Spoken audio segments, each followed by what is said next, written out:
नमस्कार। इन खबर में आपका स्वागत है। आर्मीनिया और अजरबैजान में जो जंग छिड़ी हुई है, इसका अंतिम रिजल्ट क्या होगा?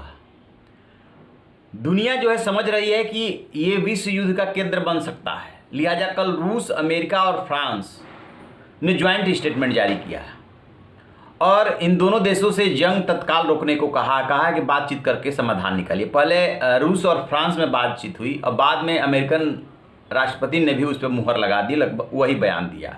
कहा क्या गया है कि दोनों देशों से कि आप लोग बातचीत करो, बातचीत से समस्या का समाधान निकालो। लेकिन एक तीसरा देश है जो मान नहीं रहा है, वो है तुर्की। तुर्की लगातार इस युद्ध को भड़का रहा है। वो अजरबैजान के साथ बहुत मजबूती से खड़ा है और बीच में खबर भी आई थी कि तुर्की के F-16 ने आर्मीनिया के वायु सीमा जो होती है उसका उल्लंघन किया और उसके एक जेट को मार गिराया है, सुखोई 25 को। उससे जो है ऐसा लग रहा था जैसे कि जंग बहुत ज़्यादा तेज हो जाएगी और वाकई में उस मामले ने टर्न भी दिया। 23 और लोग मारे गए हैं। तो माना जा रहा है कि इस जंग में अभी तक 150 के आसपास लोग मारे जा चुके हैं। बहुत सारे टैंक जो है ड्रोन हमले में बर्बाद हुए हैं और दोनों पक्ष को नुकसान हुआ है। जिस इलाके को लेकर के ये जंग हो रही है, काराबाख इलाका जो है, वो इलाका वैसे तो है अजरबैजान का, लेकिन उसमें आर्मीनिया के जातीय ग्रुप का कब्जा है। वो किसी भी शर्त पे छोड़ने को तैयार नहीं है। अब टर्की ने जो किया है वो अपनी औकात से बाहर जाकर के बोला है।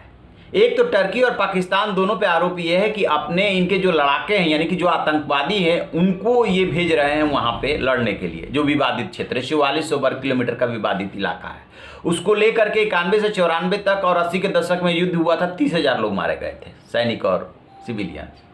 इन्हें बात समझ में नहीं आ रही है।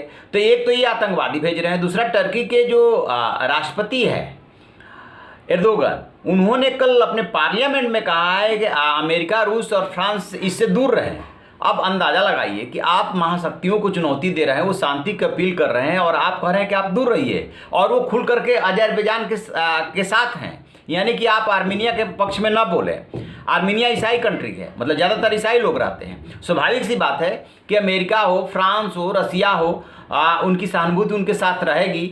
और रसिया के तो दोनों देशों से अच्छे, आर्मीनिया और अजरबैजान दोनों देशों से अच्छे रिलेशन है। और वो कह रहा है कि युद्ध बंद कीजिए, आप लोग बैठ करके बातचीत करो, कहो तो हम समझौता कराते हैं, हम बीच में बैठते हैं।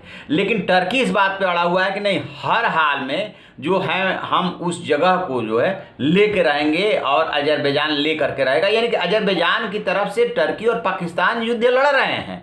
बस इतना ही अंतर है कि उनके सैनिक जो है सीधे सीधे शामिल ना होकर के और बैक से सपोर्ट कर रहे हैं, अपने लड़ाके भेज रहे हैं, हथियारों की और जो इक्विपमेंट की आप मदद कर सकते हैं वो आप दे रहे हैं। तो फिर क्या होगा? तीसरा विश्व युद्ध होगा।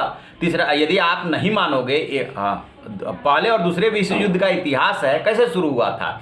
जब दो देश लड़ते हैं, पहले शांति की अपील की जाती है, फिर आप बात नहीं मानते हो तो फिर तीसरा देश उसमें इन्वॉल्व होता है, जैसे टर्की और पाकिस्तान हो रहे हैं। जब तीसरा देश इन्वॉल्व होता है तो फिर उधर से भी उसके दोस्त आ जाते हैं। तो ऐसे ही तो विश्व युद्ध की शुरुआत होती है और टर्की मान नहीं रहा है, तो टर्की इसमें खलनायक बन रहा है। इसको देर सवेर खामियाजा भुगतना पड़ेगा।